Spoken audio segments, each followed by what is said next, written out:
Hello guys, back to my channel. তোমরা সবাই কেমন আছো? আশা করছি সবাই খুব ভালো আছো, আর আমিও খুব ভালো আছি। আর এই দেখো 5 রকম ভাজা নিয়ে বসে পড়েছি। কেন? তো দেখো কি কারণে বসেছি তোমাদের সাথে সেটাও শেয়ার করব। তো এই যে একজন লঙ্কা দিয়ে ভাত খাই প্রতিদিন। ভালো করে তাকা। আজকে আমার বরের হ্যাপি বার্থডে। আজকেই সকাল সকাল হাসিটা আমার খুব ভালো লেগেছে। তো যাই হোক, অন্য দিনের তুলনায় আজকের দিনটা ওর শুভ হোক আর খুব ভালো কাটুক, এটাই চাই।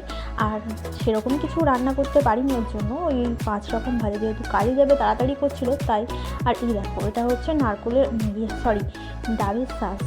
তো এটা আমি খেয়েছিলাম, খাওয়ার পর আমার শরীরটা এতটাই খারাপ করেছিল, আমি শুয়েছিলাম, সারাদিনটা শুয়েছিলাম, ভিডিও করতে পারিনি কোনো ভিডিও। তো এই এখন সন্ধ্যে 5টা মানে 5:30 বাজে, এখন আমি বেরাবো। তো কোথায় বেরাবো তোমাদের সাথে সেটাও। আর আজকে চোখ মুখের অবস্থা দেখে বুঝতেই পারছো, এমনিও মানে কি বলবো, এবার সারাক্ষণ তো সেজে গুজে থাকা যায় না, তাই না? বাড়িতে থাকি আর কত সেজে গুজে থাকবো? যেইটুকু টাইম রিলস করি, মানে ভিডিও বানাই, সেইটুকু টাইম একটু ভালো লাগে, না হলে ইচ্ছে করে না, কারণ শরীরটাও দুর্বল। তো সেই কারণেই আমাকে এখন এটা ওটা ফল টল, এই ডাবের জল, এটা সেটা খেতে হয়। তো দেখতেই পাচ্ছ মুখ চোখ পুরো কালো হয়ে আছে। আর আমি এখন ড্রেস পরে নিয়েছি, তো রেডি হব এখন। কোথায় যাচ্ছি তো চলো দেখো। এই যে খুব তাড়াতাড়ি আমি রেডি হয়ে গেলাম। তো দেখতেই পাচ্ছ আমার রেডি হতে বেশি সময় লাগে না যদিও। তো ভালোই লাগছে আজকের দিনটা। আর সেজে গুজে পুরো রেডি হয়ে গেছি। আর তোমাদেরকে বললাম না, ঘরে থাকলে মানে ইচ্ছেই করে না সেজে গুজে সবসময় রাখতে, আর শরীরটা খুব একটা ভালো লাগে না। আর শরীর না ভালো থাকলে কোনো কিছু, মন মেজাজ না ভালো থাকলে না কোনো কিছু সাজিয়ে গুজিয়ে করতে ইচ্ছেই করে। তারপরে বেরিয়ে পড়েছি এই যে মার্কেটে।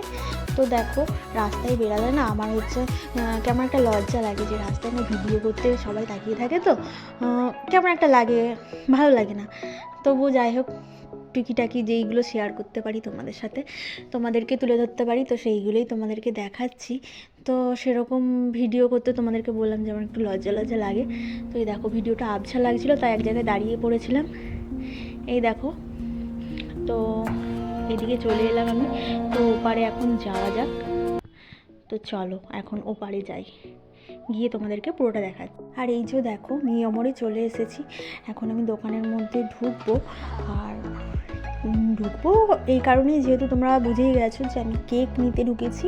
তো আজকে আমার বরের বার্থডে, তো তোমাদেরকে সেটাও বললাম। তো এই যে আমি কেক নিতে ঢুকেছি, বেশ ভালোই ভিড় ছিল। আর কেকের মানে কেকগুলো খুব সুন্দর ছিল, কিন্তু অনেক বড় বড় কেক ছিল। 2জন মানুষের জন্য ছোটোটাই ঠিক আছে। তো কেক কার না খেতে ভালো লাগে, দেখো না ছোটো ছোটো কেকগুলোর দামটাও যেরকম, আর খেতে কিন্তু টেস্টি। তো যাই হোক, একটা ছোটোখাটো কেক দাম জিজ্ঞেস করছিলাম নেওয়ার জন্য। আর আমি খুঁজছিলাম ছোটোর মধ্যে চকলেট ফ্লেভারের, তো চকলেট ফ্লেভারটাই আমি খুঁজছিলাম। তো দেখো, আমি একটা চকলেট ফ্লেভারের কেক নিয়ে নেবো। ওর জন্য আমার তরফ থেকে একটা ছোট্ট সেলিব্রেশন। আর কার না ভালো লাগে বলো এইরকম ছোটোখাটো মানে সেলিব্রেট করতে? আমার তো খুব ভালো লাগে। আর আজকে দেখতেই পাচ্ছ, আমার কথা শুনে মনে হচ্ছে না যে আমি অনেক আনন্দে আছি? হ্যাঁ, সত্যিই আনন্দে আছি। তো এইসব ছোটোখাটো জিনিসই না স্মৃতি হয়ে থেকে যাবে পরবর্তীকালে। যাই হোক, যতটা পারবো, যেইটুকু পারবো ওর জন্য আমি চেষ্টা করি, যেইটুকু যেখান থেকে পারি আমি ওর জন্য চেষ্টা করি। খুব ভালো লাগে আমার, কারণ ওর মুখে হাসি দেখাটা মানে আমার মানে এতটাই ভালো লাগে। ওর মুখে হাসি মানে আমার আনন্দ। এদিকে দেখো, আমি একটা ওড়না নিয়ে নিচ্ছি। তো কালকে হচ্ছে তোমার অযোধ্যায় রাম আসছে, সেটাকে তো সেলিব্রেট করতেই হবে। তো এই দেখো, ওড়নাটা নিয়েছি কারণ ভিডিও করার জন্য, রিলস বানানোর জন্য। তারপরে আমি চলে এলাম বাড়িতে। আর তোমাদেরকে আসার সময় কোনো ভিডিও দিতে পারিনি, তো বাড়িতে চলে এলাম, দেখতেই পাচ্ছ। এবার বাকি জিনিসগুলো তোমাদের সাথে আমি শেয়ার করবো। তো চলো, আর ও আসবে, ও অপেক্ষা করছি আমি। তো চলে এসেছে, দেখো কেকটাও এখন খুলবো। তো খোলা যাক এখন কেকটা, দেখি। ওকে বলছিলাম যে কেকটা খুলে দাও, তো ও বলছে আমি খুলবো না, তুমি খোলো। আর ও তো খুব খুশি ছিল। আর এদিকে দেখো ক্যামেরা সেট করছে। বার্থডে বয় বলে কথা, আনন্দ তো হবেই। তো ছোট্ট একটা মানে সেলিব্রেট আমি আমার তরফ থেকে দিলাম। তো আজকের ভিডিওটা এই অবধি। ভালো লাগলে like, comment, share and subscribe.